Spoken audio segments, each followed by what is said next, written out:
Next up, our final speaker is Bee Grandinetti. Hailing from the warm lands of Brazil, Bee has honed her skills across the globe. She has extensive experience in crafting 2D characters full of personality and warmth. Bee is also one of the co-founders of Panimation, an online community for women, trans and non-binary people working in the animation and motion industry. Welcome, Bee. And if you want to share your screen. Hello.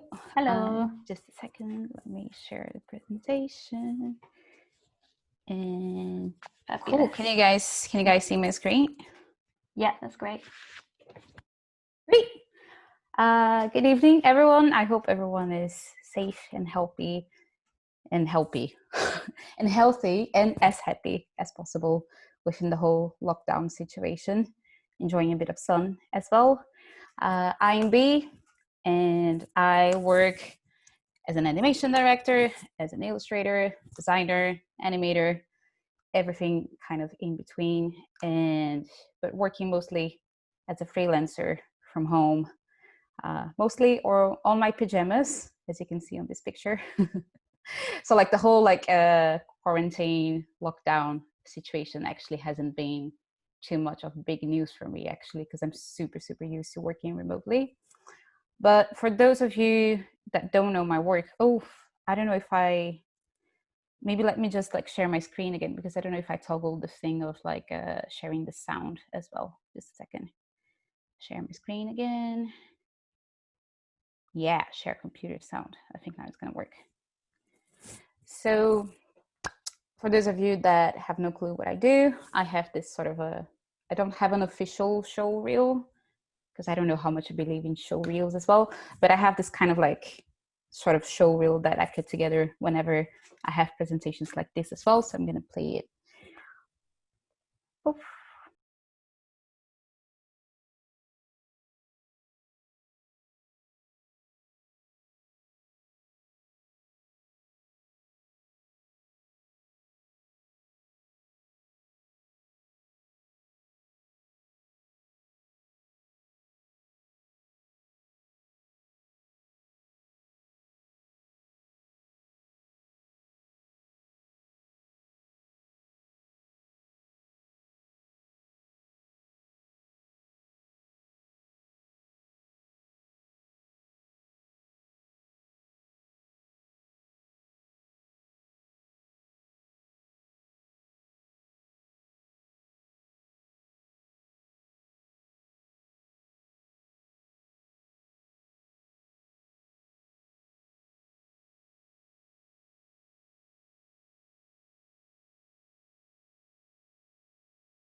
Yay.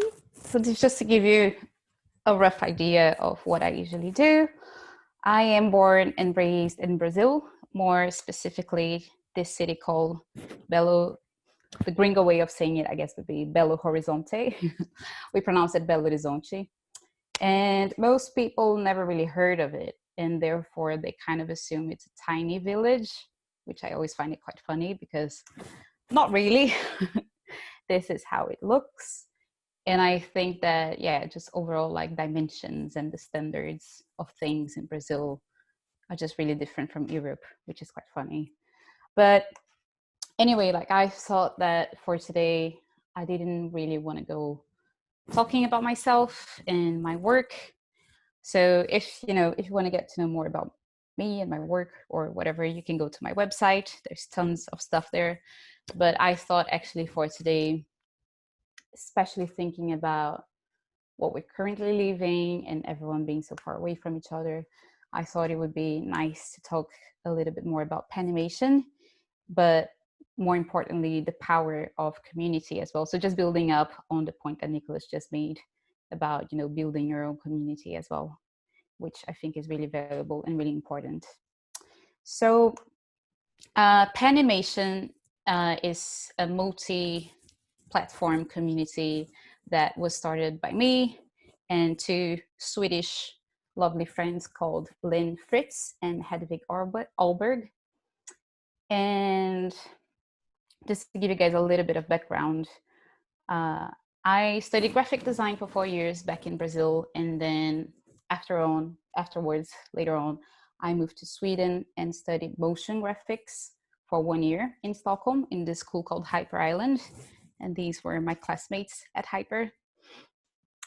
And it was really weird. Like when I was studying and working with graphic design, I never really felt a sort of like a gender imbalance.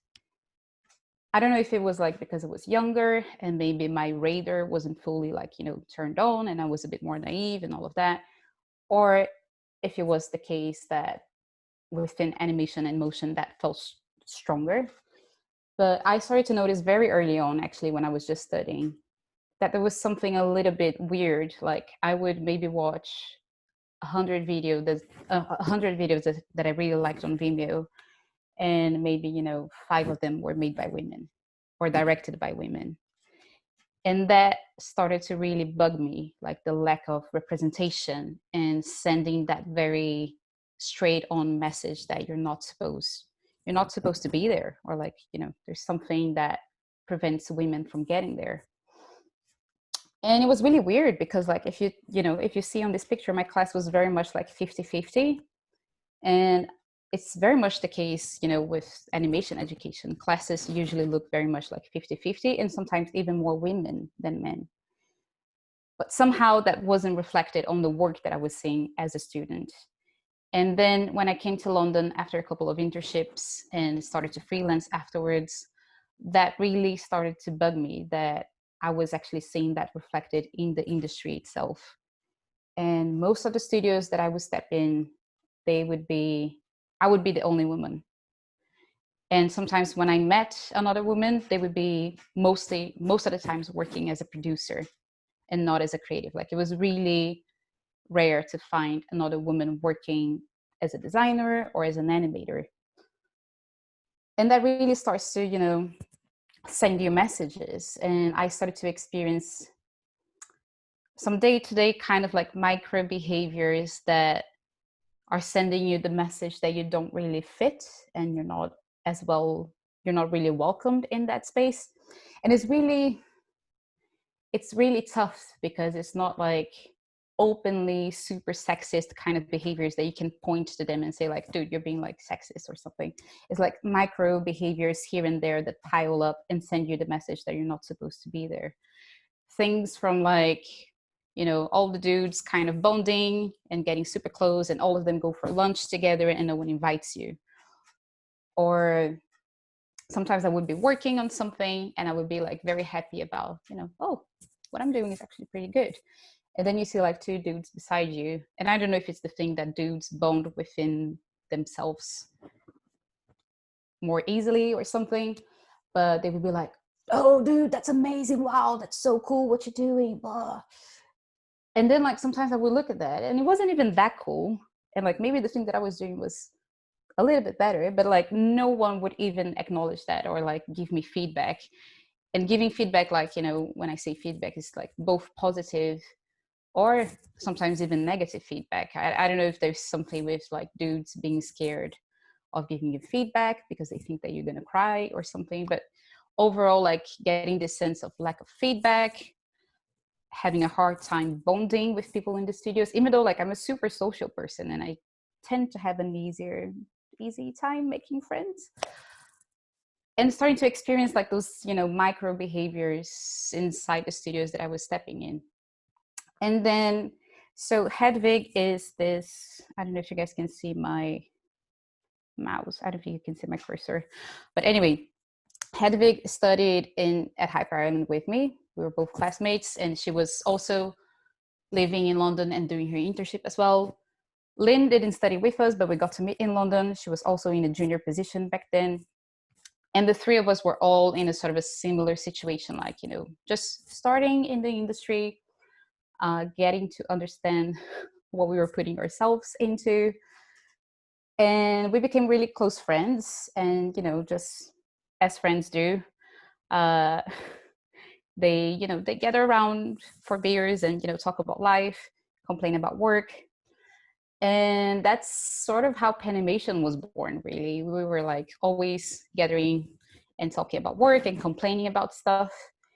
And it felt really powerful to like have those meetings between the three of us and like acknowledge and validate each other, like, wait, like, oh, so this is happening with you as well. Like, it's not just me. Like, I'm not making this up. This is something that is happening because it's only dudes around us. So having that space to, you know, validate each other's experiences and kind of like, oh, this is happening to you as well. How can we work around this and give advice to each other? All of that felt really powerful, and how we could, you know, build this network to support each other as well. And then after a couple of months of just complaining, we were like, okay, how can we do something more substantial about this instead of just complaining and talking like, okay, this is shit that is happening on work, blah, blah, blah. What can we do? And it was in one of those pub encounters that we decided to start Panimation, or back then it was called Panimation, which we thought it was a really funny, a funny name. But punani is a slang for lady parts and animation combined. And we just started this Facebook group because we thought like, oh, what we have between the three of us is it's so powerful to have this kind of like safe space that we can debate things and validate each other and help each other out. Wouldn't it be awesome if we could expand this sort of space to more people? And it was really, you know, super organic. We just started like a Facebook group, and then we started inviting other lady animators that we knew. And that's sort of how Panimation back then came to life. And it grew to become like such a lovely space, and people posting every day, like, oh, posting anything from like inspiration to like, oh, can you guys give me feedback on this latest project that I did? Or can you take a look at my reel and tell me what you think? Or, oh, I have this client that has been really tough to deal with. Can you guys give me advice? Or how much should I charge as a day rate for this project, blah, blah, blah. And the whole space just grew really organically. And today, you know, that was in February 2015. So 5 years later, today we have over 5,000 members from the whole entire world. And very early as well, we also started like a Vimeo channel to collect videos that were made by women back then. And we also have, oh, this one is coming with sound. I don't know why. Okay. Sorry, it's going to be me speaking with my husband in the background, I think.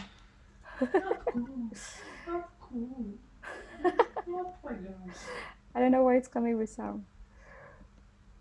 But anyway, we also have this Instagram page where we have a different creative taking over for the week and introducing their work and all of that. And we also started a directory. So the thing is, like, after we had the community on Facebook and the whole thing grew to become such a lovely space, and it was so supportive, but it's still like, it felt that all the important conversations were confined within this group of people. And in order for us to promote change, we actually needed to, you know, have conversations outside of this group and invite men into the conversation as well, if we want any change to be done. So that's why we decided to put more effort. I think it was in 2017 that we launched the directory and took the Instagram page a bit more seriously as well. It was kind of, trying to tackle the problem from different sort of fronts, and, you know, have the Instagram in a sense of being out there and showing people like, look at all of these amazing people that you don't know their work, and, you know, putting it out there in that sense. Whereas the directory that we have, so anyone that works within, you know, animation and motion can submit through a form. and create a little profile for themselves. We have a couple of rules for you to create a thumbnail so the website looks a little more, yeah, organized and nice. But there's a load of filters like location, skills, and filters you can use to research for people, and software as well, which can be really, really useful for producers, for example.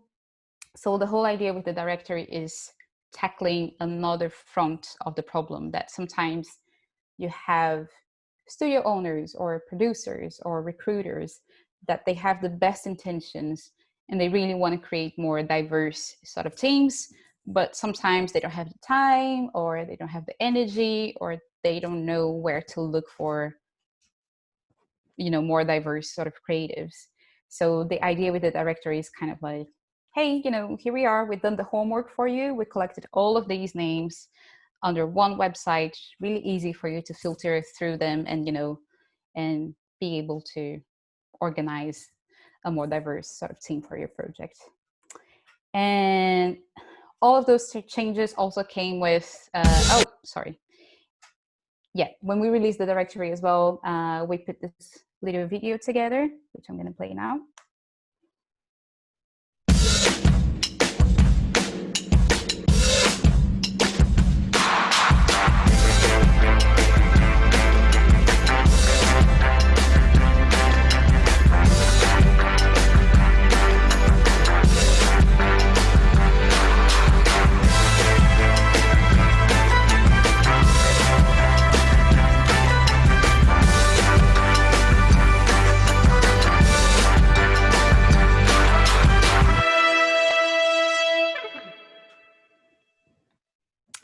And so all of that, I think it was last year that we changed names. Yes. So, I mean, things have been changing a lot, I guess, over the past 5-10 years. And we're all evolving, becoming better humans. And I think like one thing that I'm really proud about Panimation is that we're never scared of, you know, questioning ourselves and evolving and rethinking and adapting and, you know, how can we be better? How can we do better? And not scared of changing things whenever it's necessary. And, you know, it all started with the three of us being cis women and, you know, finding that connection within women and all of that. And at a certain point when we released the directory and the Instagram more seriously as well, we decided like, oh, this is such like, it's such a good community and such a good party. And, you know, we were starting to get more informed about gender being more of a spectrum and all of those things. And we're like, well, maybe we should open this community to other gender minorities as well, and not just, you know, cis women. And that's when we decided to open Panimation for trans and non-binary people as well. And then after a couple of months, I think we decided to change names because since we wanted this community to really be as welcoming as possible to trans people, we thought that maybe, you know, things being so connected to women's, you know, to the genitalia, it wasn't the best approach. So we decided to change names for Panimation instead, which Pan stands is the prefix for all and animation. And then we made a little animation to promote the name change as well.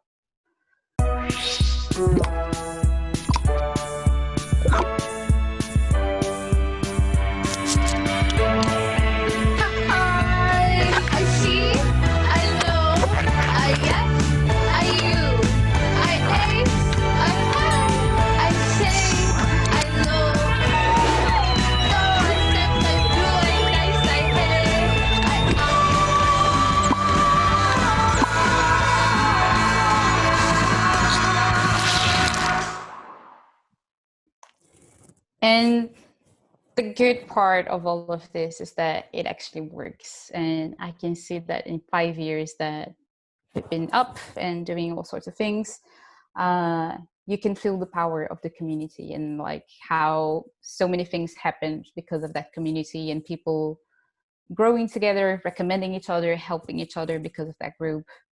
And substantial change actually happening. And, you know, I know that this is not all, you know, it's all of these movements happening all over the globe and creating this like combined voice that pushes for things to get better and improve. But I remember, for example, when I was a student, if you would ask me like, oh, how many, women directors do you know? I could tell you one.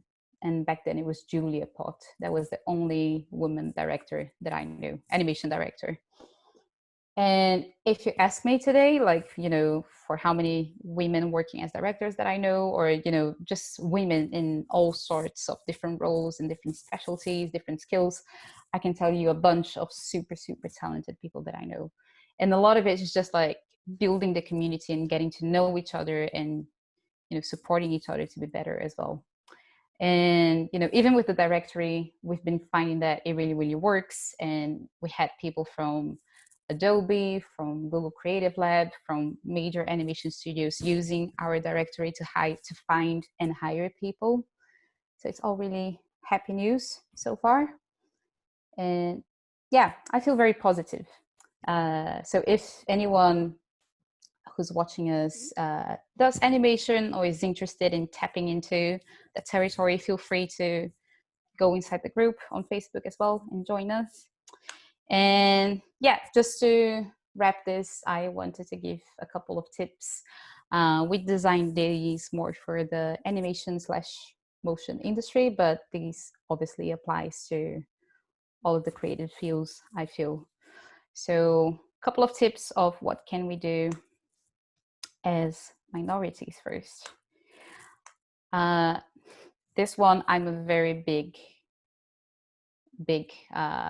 guilty of doing this all the time, which is avoiding weak language. And I really have to police myself because I do this all the time. It's like, oh, look at this tiny thing that I did, and oh, I've done this little project or something. I think we, especially as women, do this a lot, always undermining ourselves when talking about our own work. Don't be afraid to put yourself out there. If you don't put your work out there, people are not going to know that you're doing stuff. And, putting it out there is the first step for you to get feedback as well and improve. So don't be afraid to put your stuff out there. Don't think it's like, just put it out there and jump into the next thing. And, that's how we improve. Easier said than done, but build up your confidence, be close to people that help you boost it as well. I think that a lot of the times, us as minorities, we have a big time confidence issue. And I see a lot of amazing people that are super competent and talented, but maybe they have like a really low self-esteem and really low confidence, and they have their portfolio in like a small little blog, instead of like a proper professional website. And it's like their work is amazing, but they just don't have the confidence to stand up for themselves and put their work out there.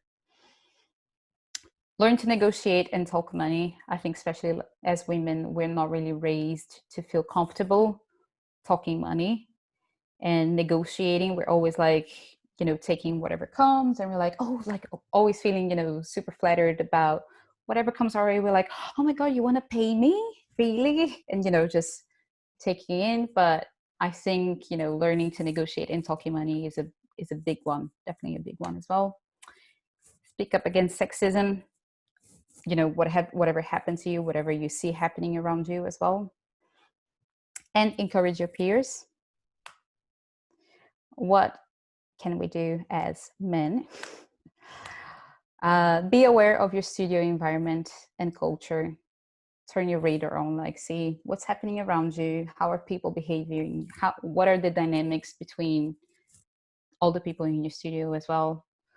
Be aware of your own behavior.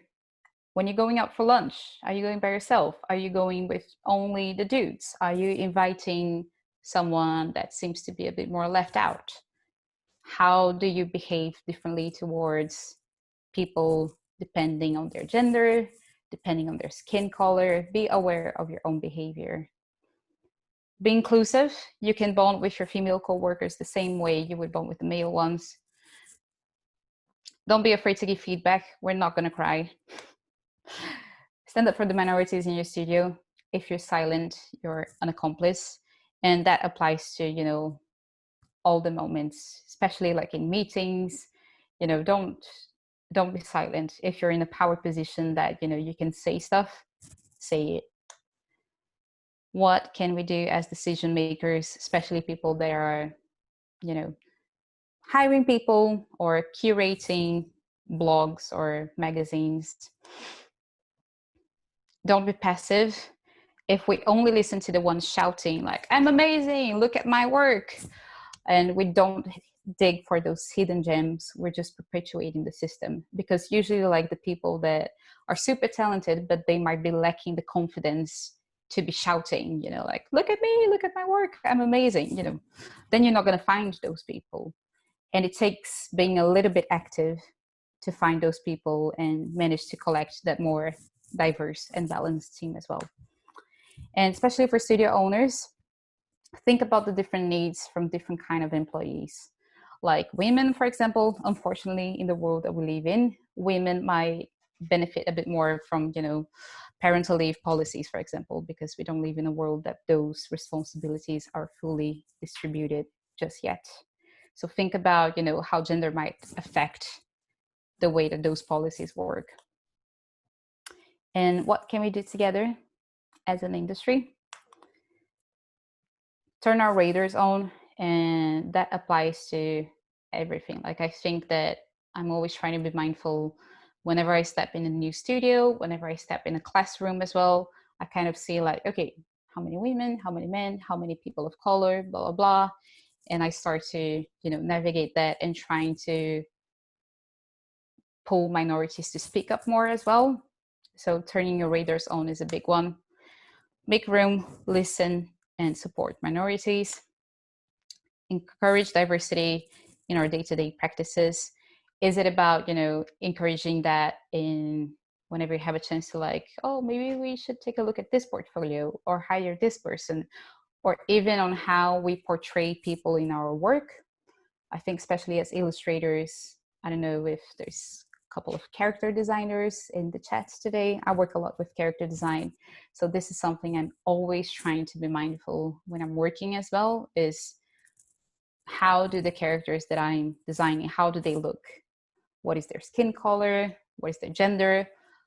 What is their relation to power positions? And try to challenge stereotypes. How, for example, whenever in so many briefs you get asked like, oh, can you draw a boss and to be a dude, a white dude in a suit? Okay, but can we do it as a Black woman instead? So try to challenge stereotypes on your work as well. This is a big one. Stop assuming that because you didn't go through a certain experience, it doesn't exist. And I hear like so many women, for example, saying like, oh no, but I haven't had any, I never experienced any sort of sexism in the industry, and therefore they assume that it's not real. When they say that, I want to be like, good for you. That's really good that you haven't experienced, and really well done. I'm very happy for you, but it is there. It is out there, and it does exist. And I personally haven't faced a lot of situations, but it's not because we didn't go through something that it doesn't exist, and we should just acknowledge the privilege that we didn't have to go through something that a lot of other people had to go through. And use your spotlight for good. Whenever you have a chance to speak up, whenever you're in a position of power, use that to promote change as well. And that's it for me today. And this is my website if you want to get to know more of my work. And done. Hi Bee, that was thanks. That was amazing. Really loved hearing all that. And I actually met Bee at a Panimation with AOI portfolio event. So something you should definitely get involved in, and a great way to meet other creatives if you're interested in the animation and motion industry. I'm just going to pop up a screen now of the details on how you can follow us and also donate.